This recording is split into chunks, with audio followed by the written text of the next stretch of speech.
대한항공. Excellence in flight. Korean Air.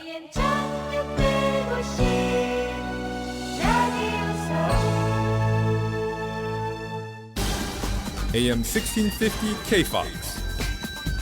You're listening to Southern California's #1 Korean language radio station.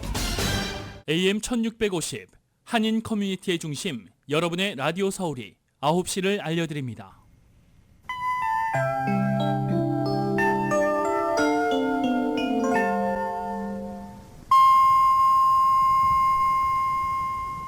따스한 햇살 그리고 설렘이 피어나는 봄. 라디오 서울과 함께 싱그러운 봄을 맞이하세요.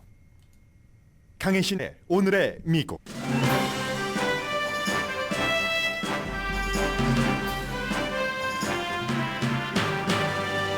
바이든 대통령이 2명의 전직 대통령과 함께 미국 역사상 최대 규모의 선거 기금을 모은 행사를 치렀습니다. 그러나 이 기록도 잠깐입니다. 어제의 이벤트를 맹렬히 비난한 트럼프 전 대통령 캠프는 다음 주에 더 많은 선거 기금을 모을 행사를 잡았습니다. 선거는 돈만으로 치러지는 건 아닙니다. 돌발 변수도 있고 예상이 빗나가는 경우도 많습니다. 민주당의 한 전략가는 로버트 케네디 주니어 후보는 바이든보다 트럼프 표를 더 위협할 것이라는 예상도 내놨습니다. 이스터 전의 금요일 굿 프라이데이인 오늘 주식시장은 문을 닫았습니다. 공화당은 종교, 특히 기독교 민족주의 정책을 강조하지만 미국인들은 점점 기독교에서 멀어지고 있습니다. 잠시 뒤에는 기독교 민족주의에 대해서 좀 전해드리겠습니다. 많은 한인분들도 기독교 민족주의 하기 때문에 기독교라는 것에 강조가 실려 있다라고 생각하시지만 기독교 민족주의는 미국에서 민주주의를 쇠퇴시키고 그리고 인종차별 등 많은 문제를 일으킨다는 지적 받고 있습니다. 기독교 민족주의에서 뭔가를 주도를 잡아야 된다는 주체는 백인들을 말합니다. 2월의 소비자 물가지수는 1월에 비해 약간 상승했습니다. 지출과 소득도 늘어났습니다.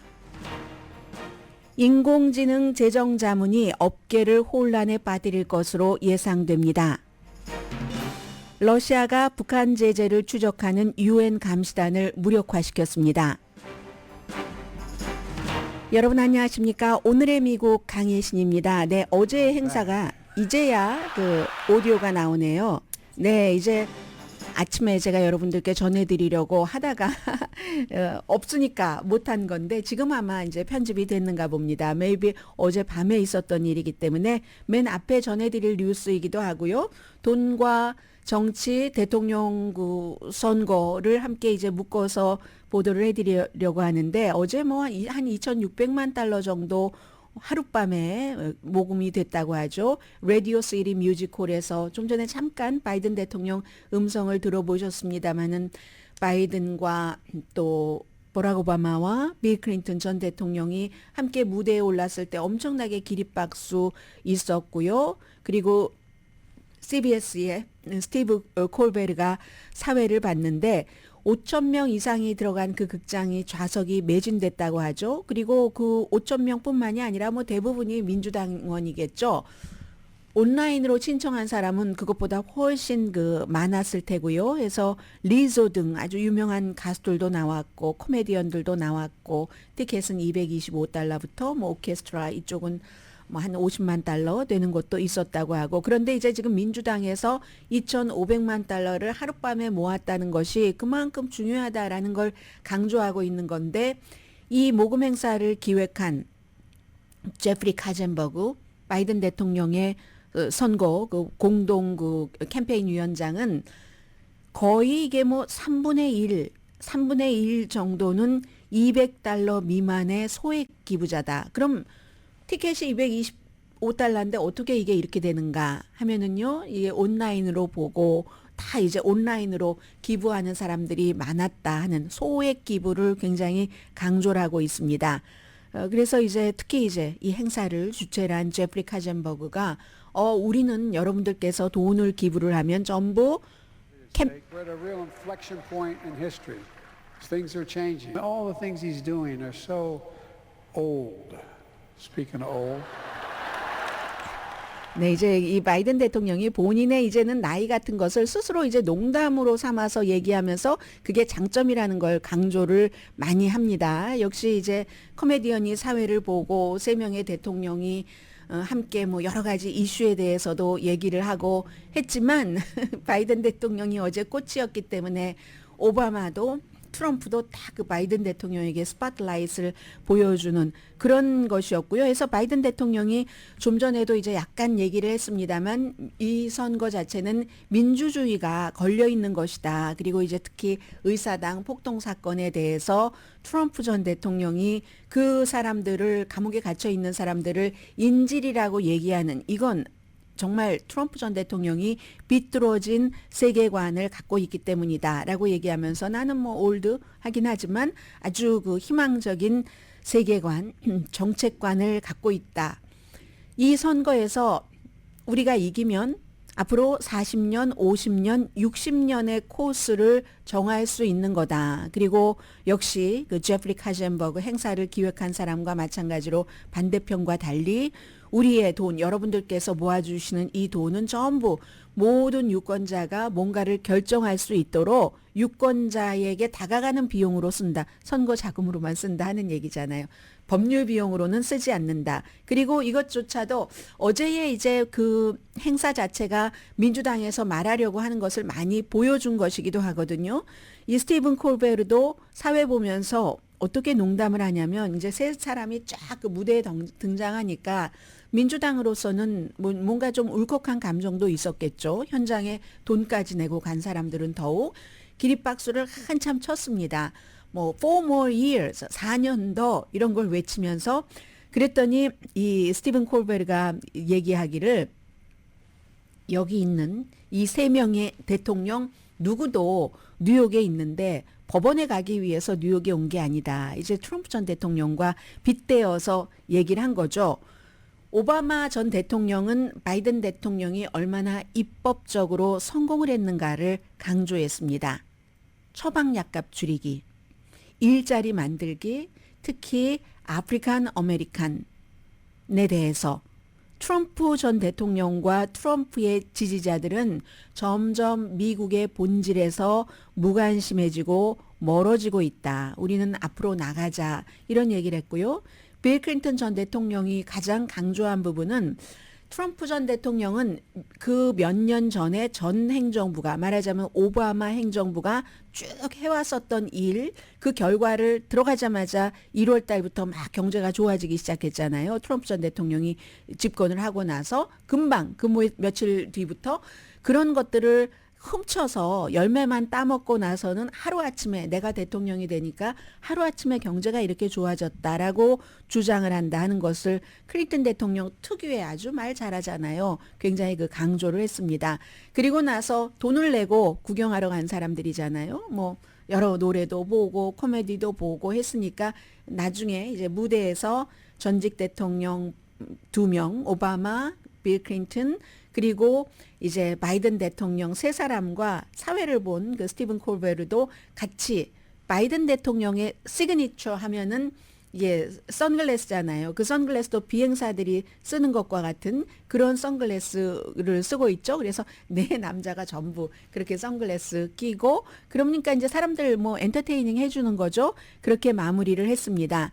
그런데 이렇게 기립박수로 시작을 해서 기립박수로 끝난 어제의 이 모금 행사 척 슈머와 민주당의 상원 대표 그리고 하원의 그 하킴 제프리스 하원 원내대표도 왔는데 척 슈머는 특히 부정직하고 아주 혼란스럽고 비효율적인 도널드 트럼프 정권이 돌아오지 않도록 우리가 할 수 있는 모든 조치를 해야지 됩니다. 이렇게 얘기해서 어제는 그 시간에 3월 7일에 바이든 대통령이 국정연설을 한 뒤에 지지율도 조금 이제 트럼프 전 대통령의 지지율을 격전지에서 따라잡고 있고 나이에 대해서도 본인이 저렇게 농담을 할 정도 그 정도는 됐습니다. 그런데 모든 게 다 좋았던 건 아닙니다.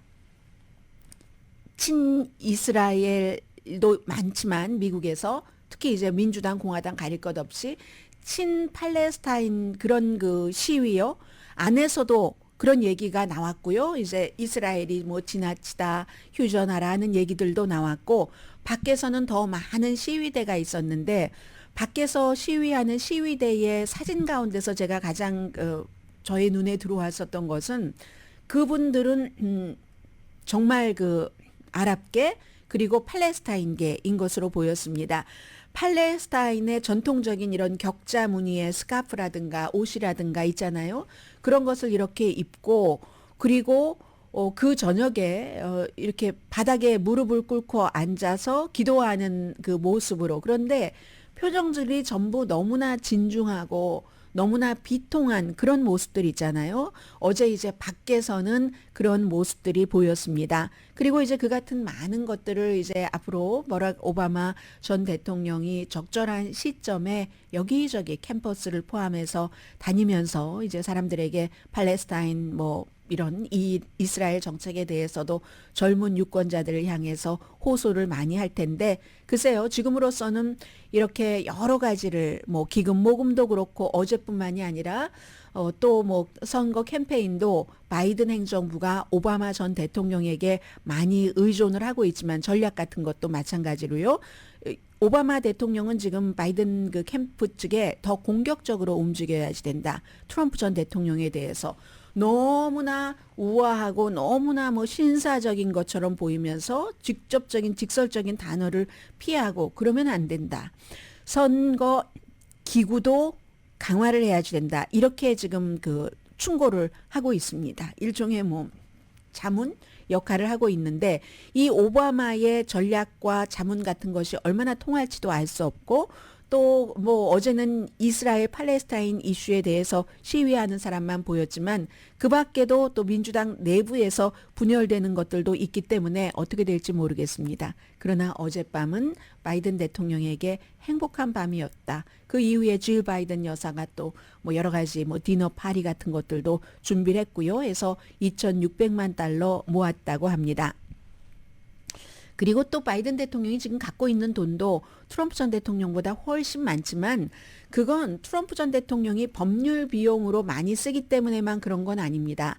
바이든 대통령은 트럼프 전 대통령에 비해서는 예비선거가 아주 지금 쉽게 진행되고 있잖아요. 그러니까 예비선거 때 별로 돈을 많이 쓰지 않아도 되니까 돈은 계속 거치고 돈은 쓰지 않아도 되고 2월 달만 하더라도 이 바이든 대통령이 5,300만 달러, 2월 달 한 달 동안에 5,300만 달러를 모았다는 거거든요. 그런데 어제 하룻밤에 2,500만 달러, 2,600만 달러를 모았으니까 얼마나 많이 모은 거예요. 2월 달에 바이든 대통령이 5,300만 달러를 모을 때 트럼프 전 대통령은 반도 안 됩니다. 2천만 달러 모았습니다. 그리고 앞으로도 법률 비용으로 끊임없이 써야지 되는 그런 문제가 있습니다. 어제 트럼프 전 대통령은 뉴욕의 법정에 출두하진 않았지만 조나단 딜러라는 경관의 장례식에 참석을 했습니다. 이 경관이 교통 신호등에서 주차 위반을 한 어떤 차량을 단속하려고 하는 상황에서 나와라 할 때 나와라라는 경찰의 명령을 받은 그 살인 용의자 이제 기소가 됐죠. 살인 용의자가 34살이라고 하던데요. 총을 쐈습니다. 그래서 이 경관이 근무 도중에 숨졌잖아요. 이건 이제 공화당이 굉장히 강조하는 거죠. 어제 만약에 그게 이민자였다, 뭐 불법 체류자였다 하면 난리가 났었겠죠. 그런데 34살의 용의자는 이미 1급 살인 혐의로 기소가 됐고 공화당이 얘기하는 법이 이렇게 많이 무너지고 있다는 것을 강조하기 위해서 트럼프 전 대통령은 어제 그 장례식에 참석하기 위해서 뉴욕에 있었습니다. 그리고 어제의 이 민주당의 기금 모금을 트럼프 쪽에서 엄청 비난을 했습니다. 미친 헐리우드 자유주의자들이 그 어제 딱 그 기부한 사람들 리스트에 있다. 극장에 5,000명 이상 있었고 그리고 이제 $200 미만을 기부한 사람이 3분의 1 조금 넘는다고 하더군요. 일단 지금의 그 계산으로는. 그런데 미친 헐리우드의 자유주의자들이다. 이렇게 공격을 했고 심지어 오늘 아침에 이제 뉴욕 포스트요. 예, 트럼프의 예전 친구였고 아마 지금도 트럼프가 당선될 가능성이 높으면 뉴욕 포스트, 팍스, 월스트리트저널 다 합동으로 트럼프를 엄청 밀겠죠. 일단 이제 뉴욕 포스트가 오늘 사설에서 민주당의 엘리티즘이다. 민주당 하면은 그게 비난받고 있는 점이잖아요. 그래서 뭐 우리 뭐 노동자들 교육 못 받은 사람들을 완전히 깔보고 있어. 이런 거잖아요. 오늘 뉴욕 포스트, 뉴욕 타임스 아닙니다. 뉴욕 포스트도 그런 민주당의 엘리티즘적인 뭐 행사였어, 재수없는 행사였어, 뭐 이런 식으로 사설을 썼고요. 그리고 어제 2,600만 달러를 모았지만 일주일이면 기록 깨집니다. 미친 헐리우드 자유주의자들이 돈을 뿌려서 2,600만 달러를 모았다라고 비난을 하는 트럼프 캠프는 다음 주 목요일에 트럼프 집에서 말하려고 해서 선거기금 모금 행사를 하는데 이미 3,300만 달러가 예약이 됐답니다. 블록버스터죠. 이 정도면은 2,600만 달러보다도 훨씬 많은. 이건 누가 주최를 하느냐.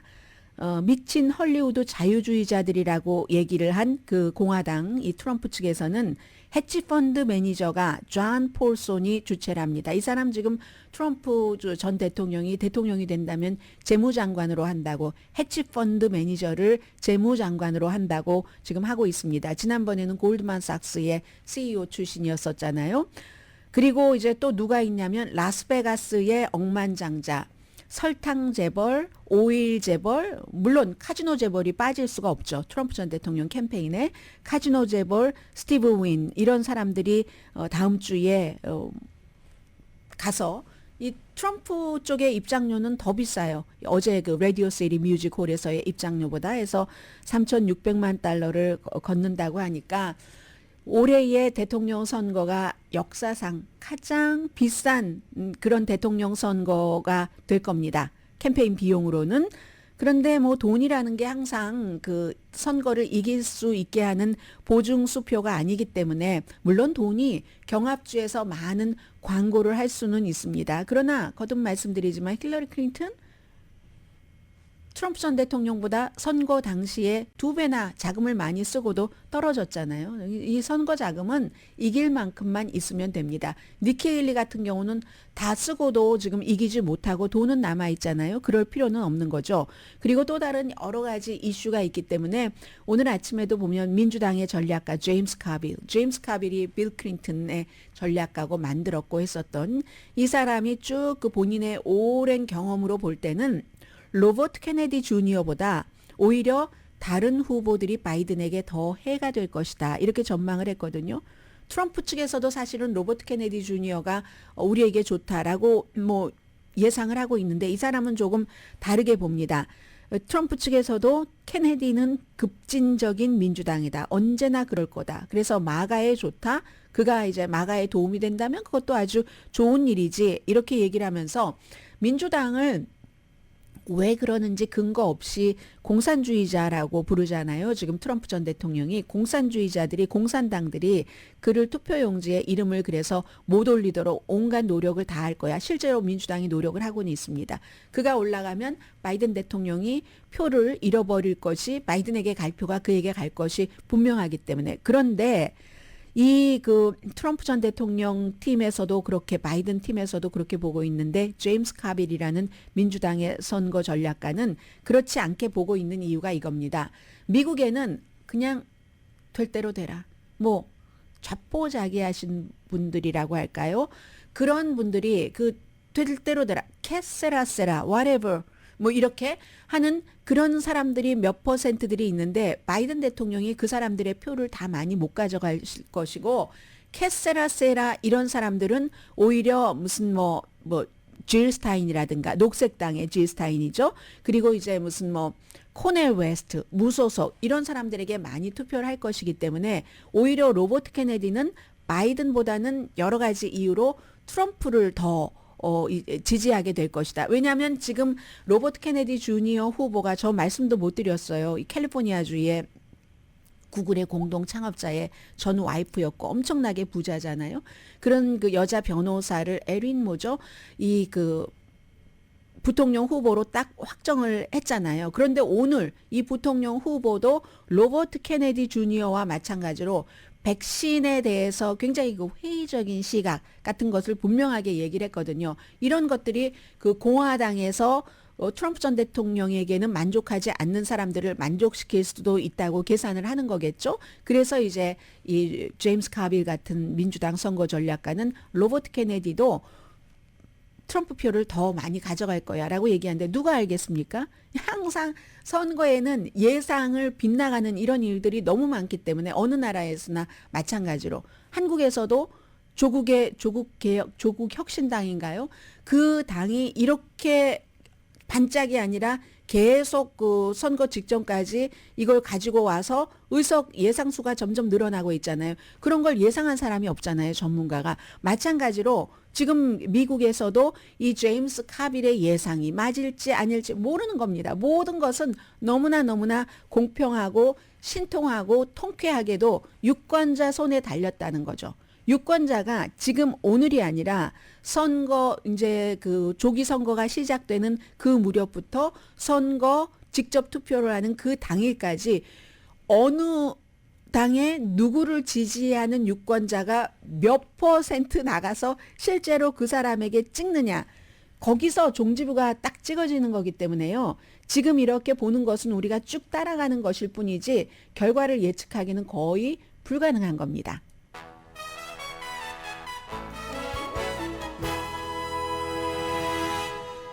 오늘의 미국은 전문가가 추천하는 이민법, 가정법 전문 재인정 종합법률사무소, 총 20억 달러 승소, 교통사고와 상해 전문 브라이언 다필라와 CG 변호사 그룹 공동펀입니다. 오늘 굿 프라이데이이기 때문에요. 저는 굿 프라이데이와 연관될 수도 있다고 생각이 되는 그런 종교 문제를 좀 말씀드리겠습니다. 종교에 관해서 방송을 하고 나면 항상 칭찬보다는 야단을 더 많이 받거든요.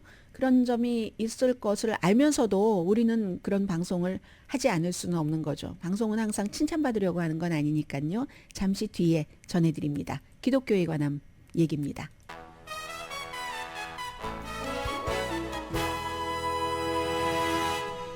라디오 서울 방송 오늘의 미국 듣고 계십니다. 굿 프라이데이, 예수 그리스도의 순환, 예수 그리스도의 죽음 애도하고 오늘 이제 교회 가시는 분들도 굉장히 많으실 텐데요.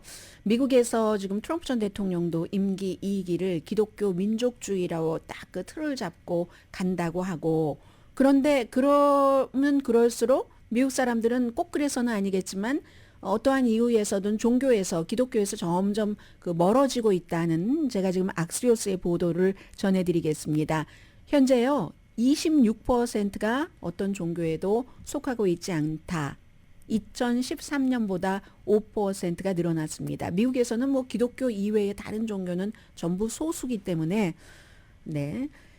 그런데 이렇게 보면은 일반 시민과 정치인이 생각하는 종교의 역할이 굉장히 다르다는 그런 것을 알 수가 있습니다. 공화당은 이제 종교하면서 기독교 민족주의에 대해서는 좀 뒤에 말씀을 드리겠습니다.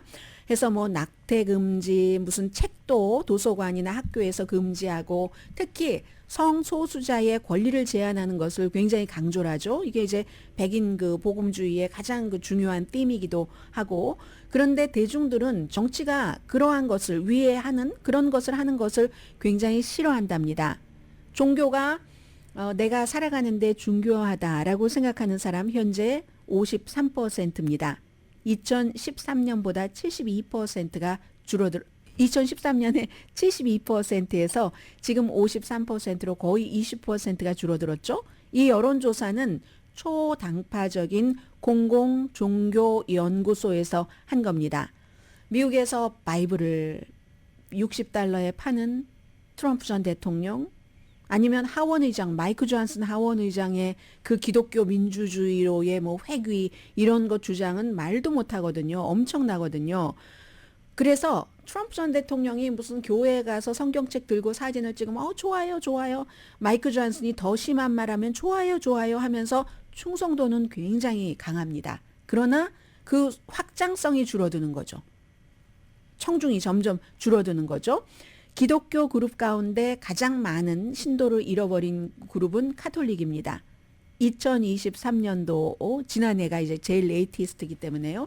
18%가 미국 사람들 어릴 때 내가 카톨릭 신자였다. 바이든 대통령처럼 그렇게 답변을 했는데 그런데 어릴 때는 그랬는데 지금은 뭐 그 18% 사람이 얘기를 하는 거예요. 지금은 뭐 더 이상 뭐 아니다. 뭐 그리고 히스패닉 미국인의 12%도 어렸을 때 내가 카톨릭으로 자랐지만 또 3분의 1이 뭐 커서는 내가 이 종교가 없어졌다라고 얘기를 합니다.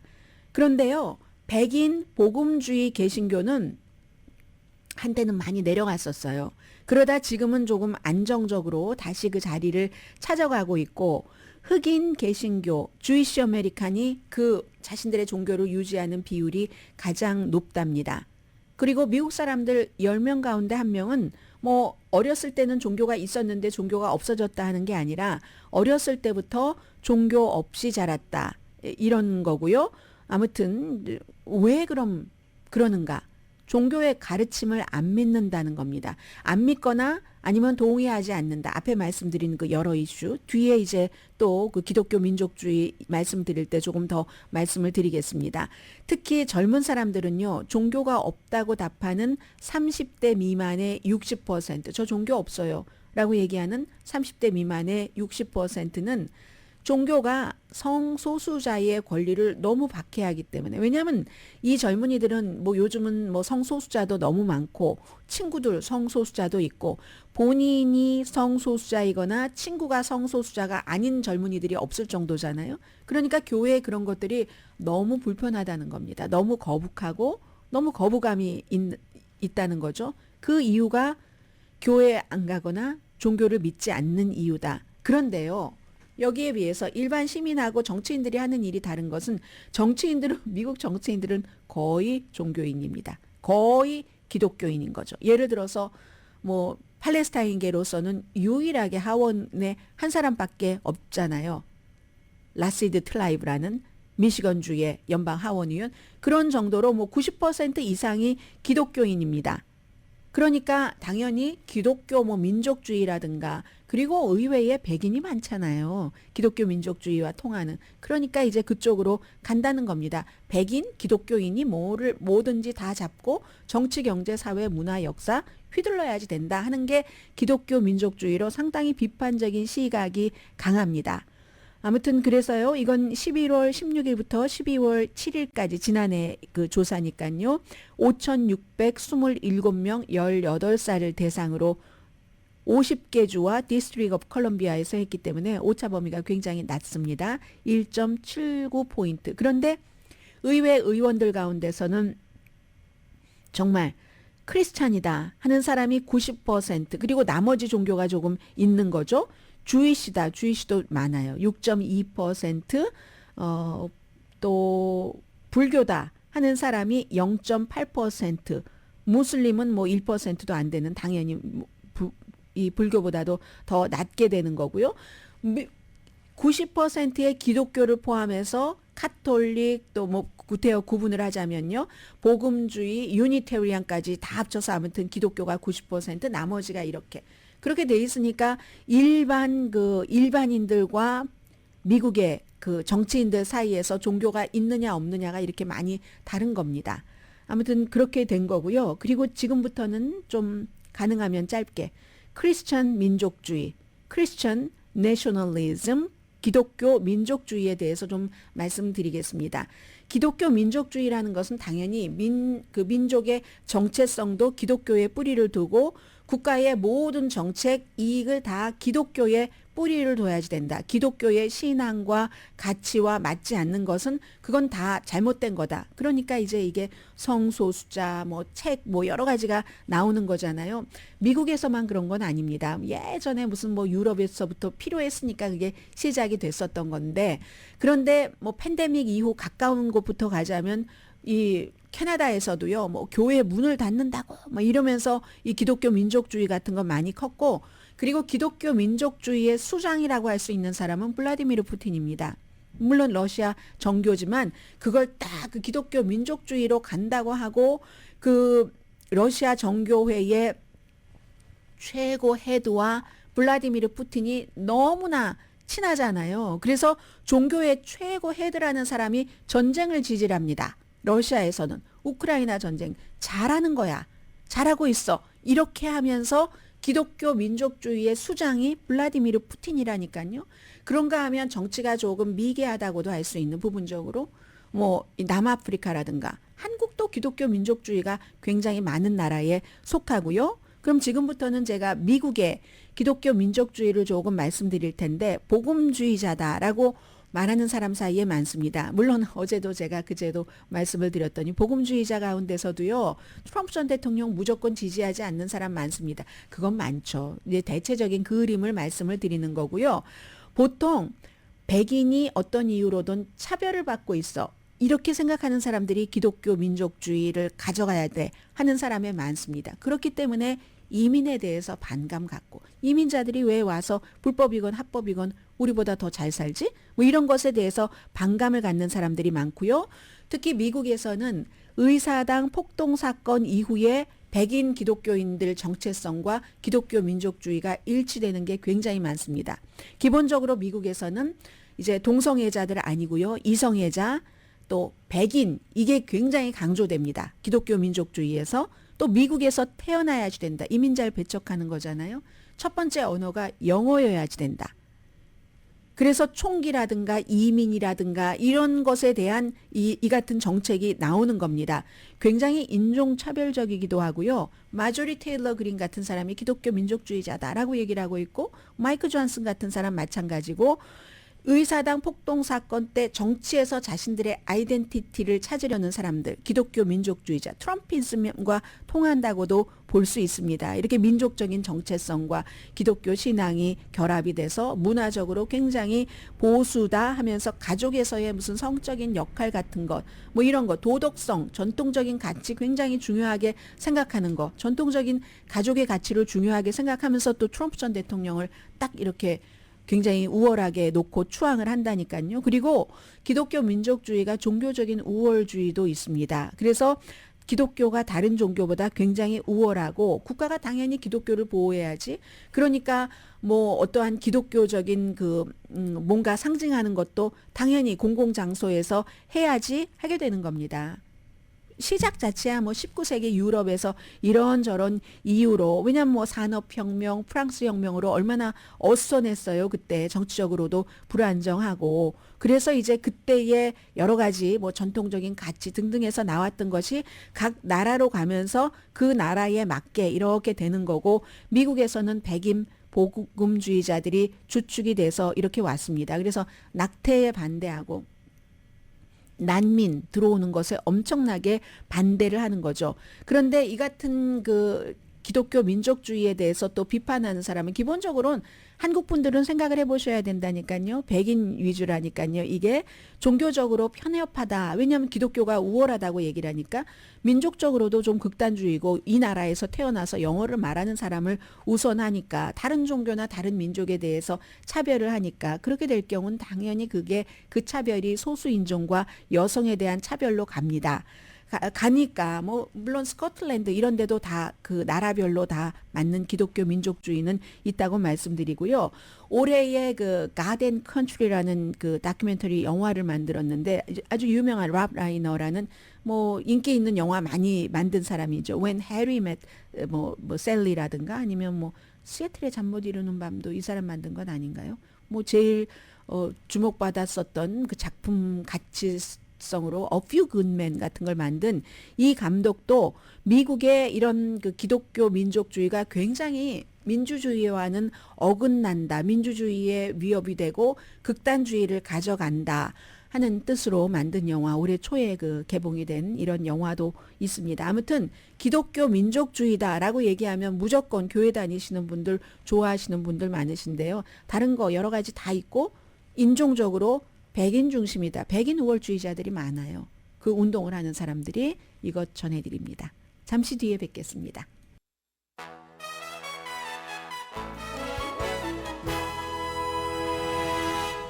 라디오 서울 방송 오늘의 미국 듣고 계십니다.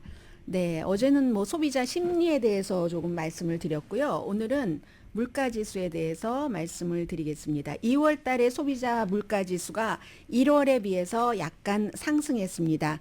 소비자의 지출이 크게 늘어났고요. 그리고 수입도 늘어났네요. 그래서 개인 소비 지출 물가 지수가 2월 달에 1월에 비해서는 0.3%가 올라갔고 1년 전보다는 2.5% 올라갔습니다. 그리고 변동성이 큰 뭐 식품이나 에너지를 제외한 핵심 코어 인플레이션은 1월 달에 0.4% 올라갔는데 2월 달에는 0.3%로 조금 더 안정된 거죠. 이건 안정적이라고 볼 수 있고 가격 상승은 그러니까 상승하기는 하는데 조금 슬로우해진다. 이 인플레이션에 대해서 가격 상승이 안 될 거야. 다 멈춰버릴 거야. 이렇게 생각하면은 소비자의 그건 환상인 거고요. 뭐 항상 가격이라는 건 올라가기 마련이기 때문에 그게 어느 정도 슬로우하게 올라가느냐 아니면 크게 올라가느냐 이걸 봐야지 되는 것 같고요. 2월 달에 그래서 인플레이션이 조금 약간 올라간 거 이거 전문가들이 그 정도 올라갈 것이다 하고 예상했던 것과 일치를 합니다. 그리고 소비자 지출이 많이 늘어났어요. 2월 달에 0.8%. 전문가들은 2월 달에 소비자 지출이 1월에 비해서 한 0.3% 정도 올라가지 않을까 예상을 했는데 2배 이상입니다. 2.5배도 더 되네요. 개인 소득 1월 달에 상상하지 못할 정도로 많이 올라갔었습니다. 1%가 올라갔는데 2월 달에는 개인 소득은 0.3% 물가 상승률과 같네요. 보조를 맞췄네요. 인플레이션하고 개인 소득이. 그래서 이 개인 소득은요. 경제 전문가들이 예상했던 것의 2배입니다. 1.5% 정도 예상을 했었습니다. 그리고 오늘은 인공지능 기반으로 모든 것들이 다 스타트업이 시작이 됩니다. 이제는 뭐 얼마 전에 부동산을 말씀을 드렸었고요. 부동산 뭐 예를 들어서 바이어의 부동산 이쪽은 뭐 인공지능을 많이 이용하는 사람들이 늘어날 수도 있다는 말씀을 드렸는데 금융 자문, 금융 그 어드바이저, 재정 상담가 많죠. 저희 라디오 서울 방송에도 많이 출연들을 하십니다. 그래서 이제 그런 분들의 역할을 인공지능 기반의 새로운 그 스타트업 회사에서 지금 뒤 흔들어 놓고 싶어 합니다. 아직까지는 흔들리진 않아요. 글쎄요, 이게 얼만큼 속도가 요즘 너무 빨라서 어느 정도 될지 아직은 뭐 사람이다, 인공지능 기반이다 완벽한 거는 없을 것 같아요. 두 가지를 다 활용하면 좋을 것 같고요. 그런데 보통 우리가 재정 상담가 하면은 이것도 커뮤니티마다 다르고 회사마다 프로그램이 다 다르지만 대체적으로는 자산을 관리해 줄 때는 그 자신의 자산의 뭐 몇 퍼센트 이렇게 내잖아요. 그런데 인공지능을 기반으로 한 그 스타트업 회사에서는 그렇게 하지 않습니다. 한 번에 얼마를 내거나 한 번에 뭐 예를 들어서 가장 평이한 게 요즘 2,500달러래요. 2,500달러를 내거나 아니면 뭐 한 달에 뭐 100달러 미만이라든가 이렇게 내지 내 자산이 만약에 막 500만 달러 이상이다 하는데 그 500만 달러의 뭐 몇 퍼센트, 1% 이렇게 하지 않는다는 겁니다.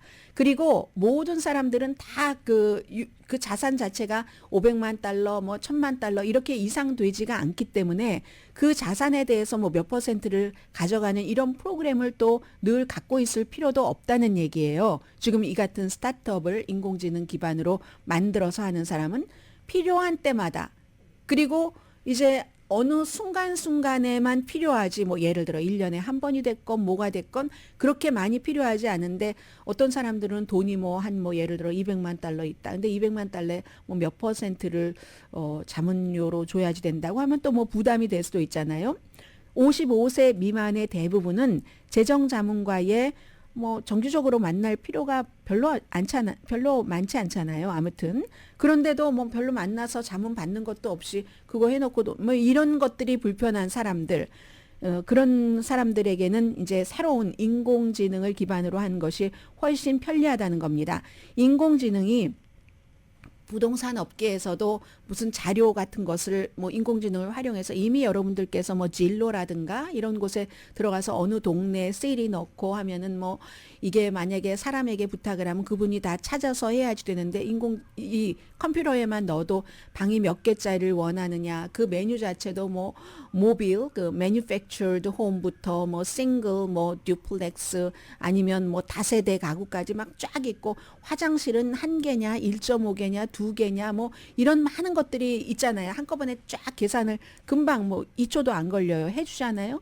게다 대고 돈도 다운페이를 얼마를 하면은 이자율을 얼마로 계산을 했을 때 한 달 페이먼이 얼마고까지 쫙 나오죠.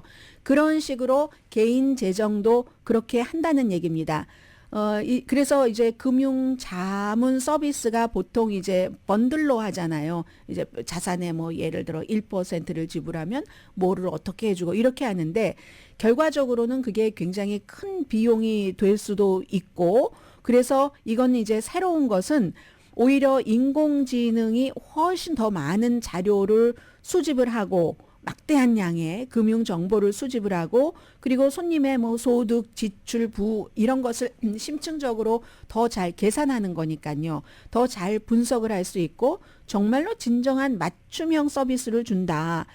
세금 할 때도 어떻게 이거 이득을 받을 수 있는 것까지 완전히 맞춤형을 준다. 이런 얘기를 하는 겁니다. 이거 제가 지금 악시오스의 보도를 전해드리고 있는데요. 그래서 어떤 경우는 사람에게 하는 게 뭐 더 잘 하고 그리고 더 큰 자산을 갖고 있으면 우리가 그만큼 더 많이 일을 해야 된다라고 얘기를 하는데 그거 아니라는 거죠. 숫자는 이 사람이 자산을 얼만큼 갖고 있거나 이만큼 갖고 있거나 요만큼 갖고 있거나 뭐 하는 일은 똑같다는 얘기예요. 숫자로 하는 거죠. 어디 가서 노동 치는 건 아니잖아요. 그렇기 때문에 이런 것을 인공지능이 맞춤형으로 할 수 있다라고 얘기를 합니다. 그래서 뭐 일부는 아직까지 나는 사람이 좋다 아니면 인공지능이 좋다 해서 여러 회사들이 있답니다. 뭐 도메인먼이라는 회사도 있고요. 뭐 파셋, 레인지, 플레이북 등등의 여러 그 회사들이 있어서 이제 시작입니다. 스타트업이라고 말씀을 드렸잖아요. 한 번에 내고 안 낼 수도 있고 뭐 매달 $100 미만이 될 수도 있고 아니면 그것보다 더 적어질 수도 있고 그리고 인공지능의 스타트업은 오히려 뭐 예를 들어 뭐 유명한 무슨 자산 관리자 이런 사람에게 하려면 내 자산이 뭐 $100,000밖에 안 되는데 별로 안 받아줄 수도 있고 막 이렇잖아요. 예를 들자면 그러면 뭐 맡기기도 뭐 한국 분들은 너무 예의가 바르셔서 미안할 수도 있고 등등. 그런데 인공지능 기반은 그런 게 전혀 필요 없잖아요. 그러니까 내가 자산이 요만큼밖에 안 되는데 이걸 어떻게 불릴 수 있는 방법을 많이 이렇게 해볼 수도 있다는 거죠. 이게 앞으로는 이 재정 업계를 흔들 가능성이 상당히 높다. 이런 내용이 악시오스에 오늘 보도가 됐습니다. 잠시 뒤에 아직도 못 다 전해드린 뉴스가 있기 때문에 중요한 뉴스 전해드립니다.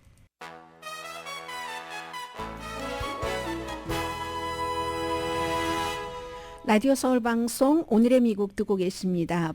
볼티모어 지금 다리 이제 청소하고요. 일부 뭐 약간 작은 돈 이제 그쪽에 지원하는 안은 의회에서 통과된 것 같고 청소하고 정리하는데 동부해안에서 가장 큰 크레인이 동원이 된답니다. 근데 그 크레인의 무게가요. 크레인의 무게가 1,000톤이나 된다고 하네요. 난리라는 이 화물선이 얼마나 강하게 그 다리를 쳤는가 하면은 계산을 전문가들이 막 해봤더니 로켓 발사 그때와 같은 힘이었답니다.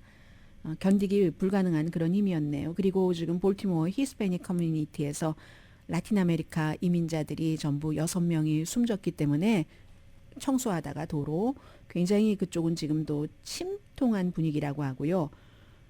러시아가 북한 제재를 추적하는 유엔 감시단을 완전히 무력화시켰습니다. 유엔 안전보장이사회 상임이사회의 권한으로 우크라이나에 쓸 탄도미사일을 이렇게 그 추적하고 이게 어디로 가는지 뭐 이런 것을 하는 것을 못하게 한 거거든요. 이게 이제 이 프로그램 자체가 1년에 한 번씩 계속 이제 그 갱신을 해야지 되는 갱신이라는 게 그 안전보장이사회에 15개국이 투표를 해야지 되는데 그런데 중국이 딱 그 기권을 해버리고 그리고 러시아가 반대를 하니까 이게 안 되는 겁니다.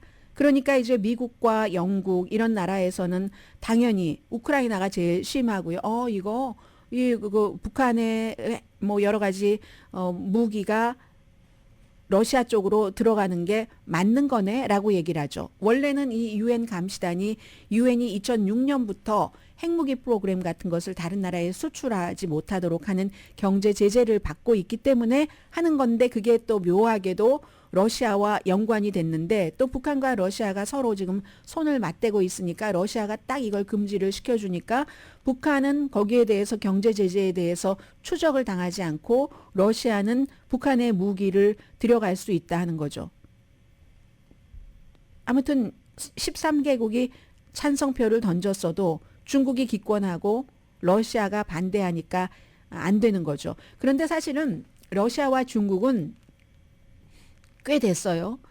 꽤 돼서 몇 년 전부터는 이 북한에 대한 경제 제재를 하면은 안 된다라고 주장은 했습니다. 다만 이번에는 이게 이제 그 무기와 관련된 거고 러시아로 들어가는 것과 관계된 거죠. 그러니까 한국의 유엔 대표가 뭐 러시아의 맹목적인 이기주의다 뭐 이런 것들을 뭐 황중국 대사죠. 어제 굉장히 비난을 하던데요. 말하자면 무슨 뭐 들키지 않으려고 CCTV를 없애주는 것과 똑같다 이렇게 얘기를 했지만 이래서 국제사회는 역시 트럼프 전 대통령이 얘기하는 고립주의가 통하지 않습니다. 어떤 이유로든 이렇게 국제사회에서 시스템을 만들어 놓고 그 시스템 안에 들어가서 해야지 돼서 어떤 때는 이렇게 러시아처럼 본인에게 유리한 걸 가져가는 때도 있고 어떤 때는 규제하는 때도 있고 아무튼 이런 일이 유엔에서 있었고요. 오늘의 미국은 전문가가 추천하는 이민법, 가정법 전문 제인정 종합법률사무소 총 20억 달러 승소, 교통사고와 상해 전문 브라이언 타필라와 CG 변호사 그룹 공동 후원이었습니다. 10시에 브라보 마이 라이프 방송됩니다. 대만의 외무장관이 이제 직접 말을 공개적으로 하기 시작합니다. 만일 미국이 우크라이나를 포기하면 중국이 대만을 넘나볼 대담한 용기를 가질 것이다. 이렇게 보고 있고요. 그리고 이제 굿 프라이데이, 이스터 일요일입니다. 여러분 아주 포근하기도 하고 그리고 성스러운 그런 이스터 지내시기 바랍니다. 이스터를 지내지 않으시는 분들도 행복하세요. 강혜신이었습니다.